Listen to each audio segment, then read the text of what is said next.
Are bankruptcy laws the same in all states? Yes and no. Bankruptcy laws are set by the federal government. They're federal bankruptcy law. So in a large area of bankruptcy law, it is the same nationwide. However, there are different components that are state run. The biggest one that you need to be concerned about is your property exemptions.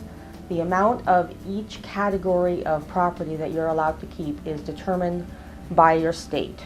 And even that gets more complicated because sometimes the state might have more than one set of rules, like California.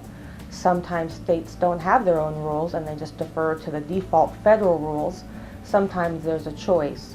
And all of these lists are determined by where you live, how long you've lived there, where you might have lived in the last several years. So it can get complicated if you're somebody who has moved around from state to state.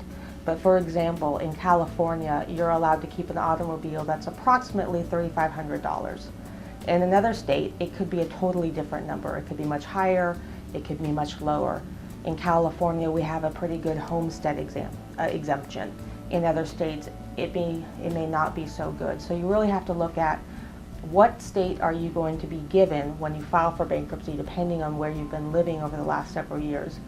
And is that going to work for you? If not, you might need to think about where you're going to be living in the future. You might want to delay your bankruptcy, or you might need to make some changes to your assets so that you're able to keep more of them.